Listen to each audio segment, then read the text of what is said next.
আরে সুজয় দাদা, তা তুমি বুঝি বাজার থেকে ফিরছো? হ্যাঁ রে রামু, তা তুই এই বৃষ্টির মধ্যে কোথায় চললি? কোথায় আর যাবো দাদা, এই বাজারের দিকেই যাচ্ছি।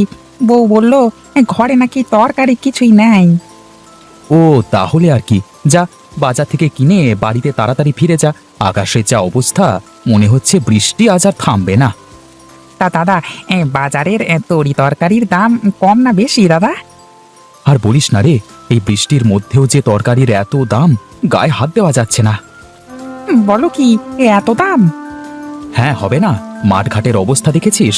চারিদিকটা বৃষ্টির জলে থই থই করছে। তা তুমি যা বলেছো। আচ্ছা রামু, তাহলে তুই যা, আমি বাড়িতে যাই। সেই সকালে বাড়ি থেকে বের হয়েছি, বাড়ি ফিরতে যে বড্ড দেরি হয়ে গেল। হ্যাঁ দাদা, যাও।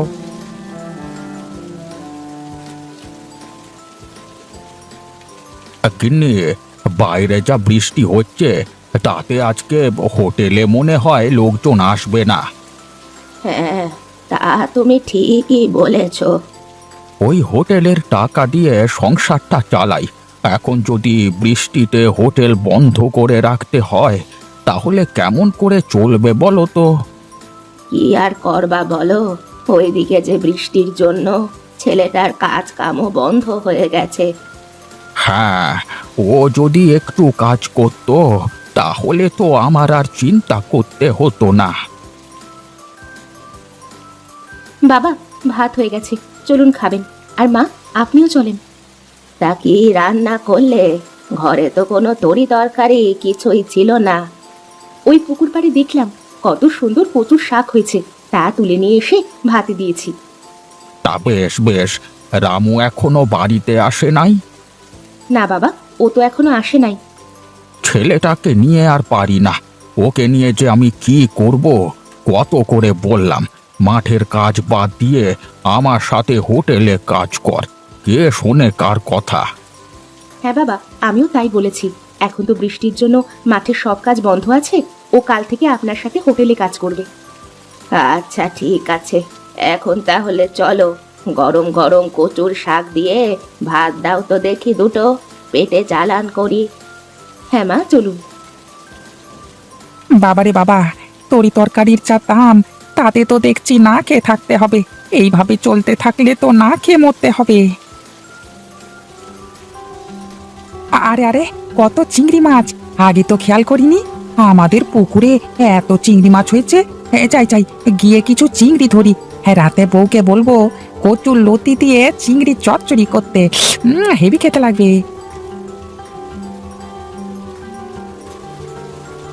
বাবা, বলছিলাম কি, এখন হোটেলে না গেলে হয় না?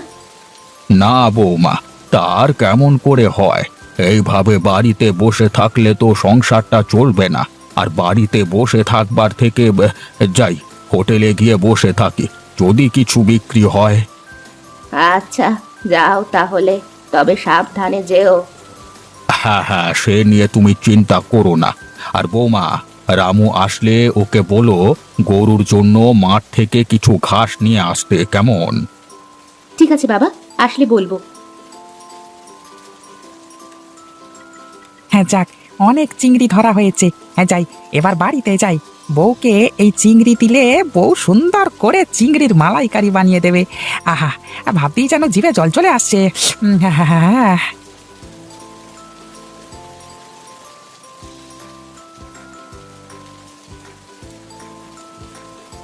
কি গো, তোমার আসতে এত দেরি হলো কেন? আরে সেটা পরে বলছি, আগে ধরো তো, এই চিংড়ি মাছগুলো ধরো। ও মা, এ তো চিংড়ি! ওগো, এত চিংড়ি মাছ কেনার টাকা কোথায় পেলে গো? আরে চিংড়ি কিনতে যাব কেন? এই চিংড়ি মাছ তো আমাদের পুকুরে হয়েছে। বলো কি, আমাদের পুকুরে এত সুন্দর চিংড়ি হয়েছে? হ্যাঁ তাই তো দেখলাম, বৃষ্টির জলে কিভাবে পুকুর ছেড়ে উঠে আসছিল গো। দাও দাও, এখন এই চিংড়িগুলো নিয়ে গিয়ে রান্না করি। হ্যাঁ হ্যাঁ তাই করো। আর আমি দেখি গরুর জন্য কিছু ঘাস নিয়ে আসি।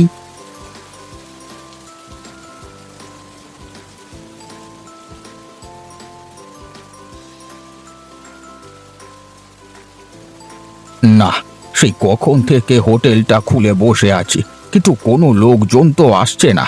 এইভাবে হতে থাকলে তো পথে বসতে হবে। আরে আরে ও মাধব, মাধব, আরে চললি কোথায়? কাকা, এই বাজারই আসলাম। তা একদম হোটেলে আসা বন্ধ করে দিলি যে? বলি, আমার থেকেও কি ভালো কোনো হোটেল পেলি নাকি? তা তুমি ঠিকই বলেছ। এই রোজ রোজ তোমার হোটেলের ডাল আর আলু ভর্তা খেতে খেতে মুখটা কেমন যেন পানসে হয়ে গেছে, বুঝলে? হ্যাঁ কাকা, ওই ডাল ভাত আর আলু ভর্তা ভালো লাগে না। তুমি নতুন কিছু নিয়ে এসো, তখন না হয় খেয়ে দেখবো কেমন লাগে। তাই তো। আমার হোটেলে লোকজন আসবে কি করে? আমি তো রোজ রোজ আলু ভর্তা আর ডাল ছাড়া কিছুই রান্না করি না। এই বর্ষার দিনে আমার নতুন কোনো কিছু রান্না করতে হবে।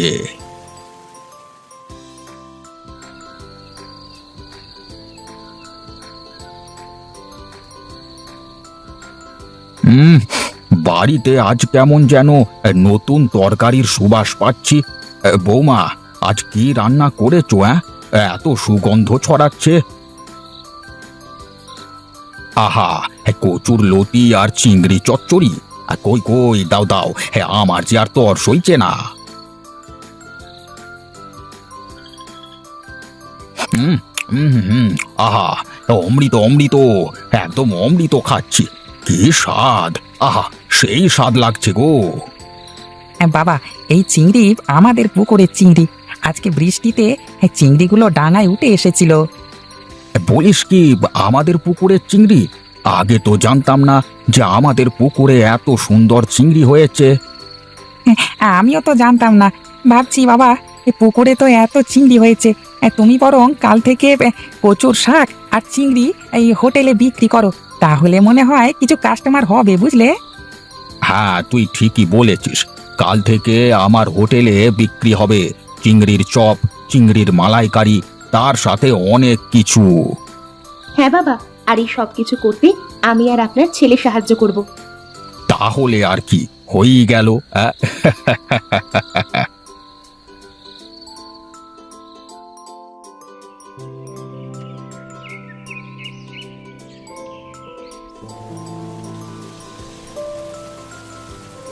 আসেন দাদা, ভাই, কাকা, কাকিরা, আসেন আসেন, আমাদের চিংড়ির হোটেলে আসেন। এখানে পাবেন চিংড়ির মালাইকারি, চিংড়ির চপ, চিংড়ির চচ্চড়ি, সাথে থাকছে স্পেশাল অনেকগুলো আইটেম। আসেন আসেন। আরে আরে, এই বর্ষার দিনে চিংড়ির এত কিছু আইটেম এক জায়গায় পাওয়া যাচ্ছে। এই সুযোগ তো হাতছাড়া করা যায় না। যাই যাই, গিয়ে দেখি কেমন লাগে। এই রামু, চিংড়ির কি কি আইটেম আছে সব নিয়ে আয় তো।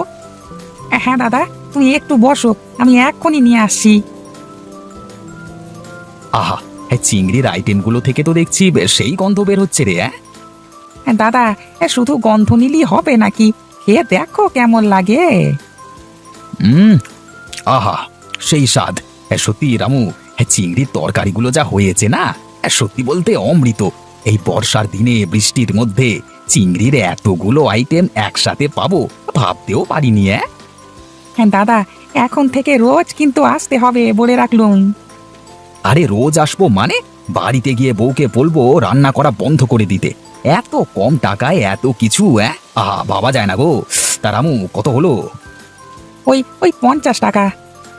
বেশ বেশ, এই নে, টাকাটা ধর। আসেন দাদা, ভাই, কাকা, কাকিরা, আসেন আসেন, আমাদের চিংড়ির হোটেলে আসেন।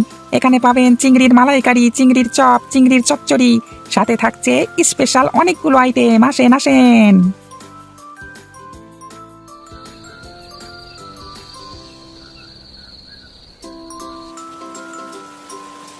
তাহলে আজ ভালোই বিক্রি হয়েছে। ভালো মানে কি মা, সকলে তো একেবারে আঙুল চেটে পুটে খেয়েছে। তা তুমি সত্যি বলেছ বৌমা, তোমার হাতে জাদু আছে, জাদু। হ্যাঁ হ্যাঁ হ্যাঁ হ্যাঁ, সব কিছু করলাম আমি, আর শেষ মেয়ে সব ক্রেডিট দিচ্ছ ওকে। তা দেব না? রান্না করে কে শুনি?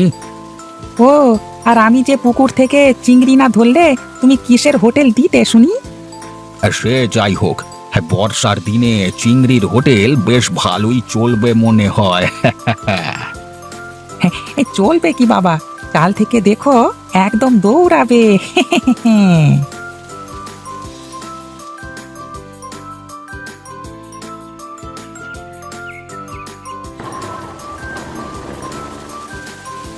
আরে বাহ, এখানে দেখছি চিংড়ির হোটেল।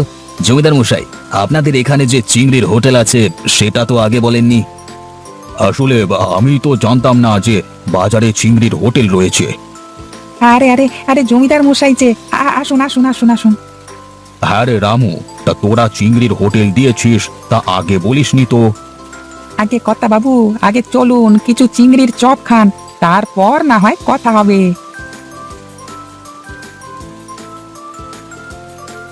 আরে বাহ, ভেরি গুড। চিংড়ির চপগুলো খেতে তো সেই স্বাদ। এর আগে আমি কখনো এমন স্বাদের চিংড়ি খাইনি। হ্যাঁ রে রামু, সাহেব সত্যি বলছে, তোদের হোটেলের চিংড়ির চপগুলো অনেক সুস্বাদু বুঝলি। এই সবই ওপরওয়ালার কৃপা বাবু।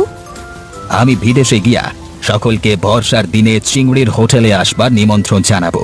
এখন আমি উঠি, কেমন?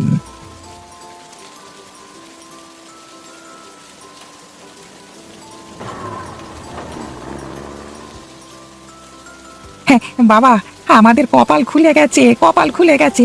এখন থেকে বিদেশ থেকে আমার এই চিংড়ির হোটেলে লোক আসবে বাবা। সত্যি রামু, বর্ষার দিনে চিংড়ির হোটেলের গুণ আছে বলতে হবে।